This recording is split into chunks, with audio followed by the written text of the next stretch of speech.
When we take your beautiful the European Conservative periodical, you're editor-in-chief of this practically main periodical regarding this matter. We see a lot of substance in it, but a lot of form, a lot of beauty. Can we bring in more beauty into new conservatism, this very value which we all miss so much? I first want to say it pleases me immensely to hear you talk about the beauty of this publication, because that has always been one of my personal objectives, to promote beauty and to remind people in Europe about their beautiful inheritance from the West, the Judeo-Christian West, right? You're asking if we can incorporate or use beauty more in the political arena.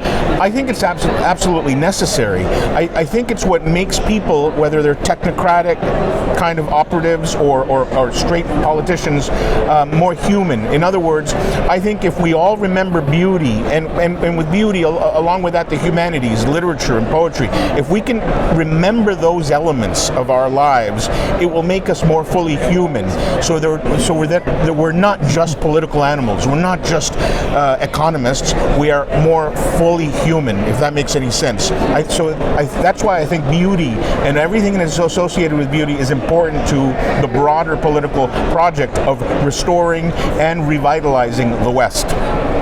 Exactly, and thank you for that effort that we all recognize and we are striving for. When you look at the eastern part of Europe, when you look at the Balkans, so what can you say? What would be your perception about this new traditional ways of life? What do you think about Serbian old way, old roots, this striving for sovereignism, this striving for keeping traditional family and all these things? Can Europe accept this voice from the East? I don't know if Europe, and by Europe I mean of course the EU, but as well as Western Europe, I don't know if they're able to accept it, but I think it's necessary. I think that the future of Western Europe, the future of the West, is firmly in the hands of the countries of Middle and Eastern Europe and the Balkans, because it's only there that we're seeing a defense of everything you just mentioned, a defense of family, the old ways, the old traditions, the folklore, the old dancing and the songs. All that stuff is so well protected and cherished and loved in these countries, and in the West it's been kind of abandoned, or has been turned into some kind of caricature. It's been turned into some kind of museum piece. And so I think the West's future lies precisely in these countries from the Balkans and Central and Middle and Eastern Europe. It's got to come from there. The salvation of the West lies in the East, basically. Very interesting indeed. So could you tell us more about your future projects, future events? We find out that the European Conservative has opened the office in Brussels. Do you plan to expand your activities, sharing the values? Yes. So in addition to the quarterly journal, which you have in your hand, and thank you for displaying it, you mentioned the office in Brussels. That is our news agency, and we're expanding our team there because we want to do more and more coverage both of the EU, but also of EU member states, member nations. So that's growing. In addition to that, we are planning more activities like workshops, meetings, panel discussions, and conferences. The conferences plan is the most exciting because we're planning, like last year, to do, for example, an Italian conservatism conference in collaboration with Nazione Futura in Rome in September, at the end of September. We are also planning this year, for the first time ever, a conference on Spanish conservatism that will be in Madrid in mid or late October. And we're hoping that this will continue to grow. We're hoping to continue doing these kinds of intellectual activities that will introduce people who aren't necessarily conservative to this world of ideas of the center-right, or the right, as I like to say it. Very good.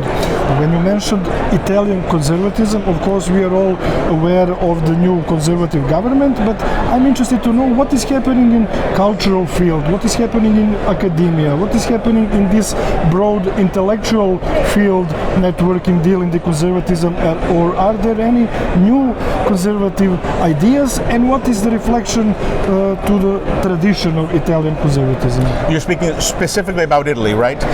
Well, as you said, I think this political triumph of Meloni's has been very good and very exciting. I don't know if in the cultural realm we should share that kind of excitement. In other words, I think there are some serious problems with the academic world in Italy, just as there is across Western Europe. I think that Italians, a lot of young Italians, are not getting married, not having children. That's a major problem. That's a cultural, societal problem. So despite having this this wonderful political government right now, when you look at Italian culture, I wonder if more should be done. Not politically. I mean, more should be done in the cultural realm, in the cultural sphere, through NGOs, through the work of Nazione Futura. Something needs to change there. It's good to have that political triumph, but we need more at the non-political level. So, Antonio Gramsci is still actual regarding the cultural Unfortunately, hegemony. Unfortunately, yes. Yeah, this leftist description of the Right. activities is still working. But that brings up a very interesting question. I mean, because there's an ongoing debate on the right whether we should adopt Gramscian methods to take over the institutions in the same way that the left has. That is one position. There's another position, like you probably know of Rod Dreher, who in his book, The Benedict Option, says maybe we should create our own communities. I come up with another option kind of in between these two, which is basically that we need to build our own institutions and our own networks, meaning I think we should start our own schools, our own universities, our own media platforms like this and others, and basically create a whole new infrastructure for the right, because we're not going to easily or quickly take over the institutions that have been taken from us. That's going to take several generations, and I don't think we need to retreat from the world and create little communities in the hills or in the mountains or in the forests. I think we need to engage in the world, but the only way to do it quickly and in the next 5-10 years is to build our own structures, and I think that's the way forward. Very important message. Is a book like the book from Castiglione Baldassare on the manners? Is it possible in our time? Yeah, that's very interesting. I mean, you make me think of one of my favorite obsessions, which has to do with conduct manuals, mirrors for princes, all these manuals that used to come out of the Spanish Golden Age to teach young noblemen and young princes how to rule justly, how to live a life of virtue. You know, I think it's very important to have such manuals again for the 21st century.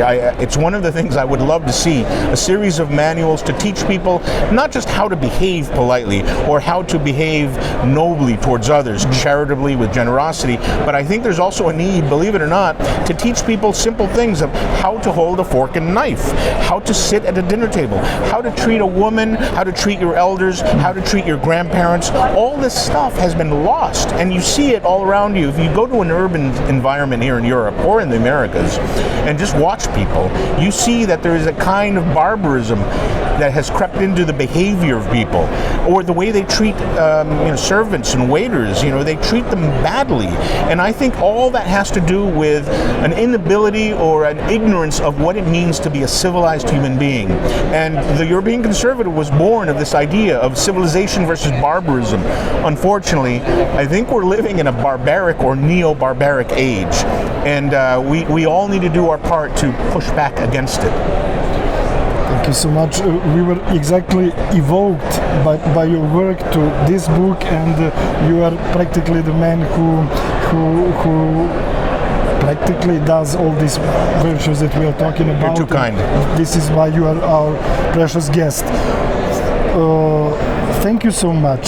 Thank you. In the name of beauty, in the name of keeping the values, we are expecting you in Belgrade when your time, Absolutely. When you find time. And I would just ask you to give your message regarding these values to the Serbian public. Give my own message? Yes. Oh, absolutely. I think the clearest and simplest message to give to viewers, both in Serbia and elsewhere, is be courageous. Don't let others tell you what you can or cannot say, or what you can or cannot read. Stand up for your traditions, stand up for your families, protect all the things that you have inherited from your forefathers. That's my message. Thank you so much, Mr. Fantini. Grazie Andrej. mille, hvala puno. Grazie a te. Insieme, Gabriele. Piacere.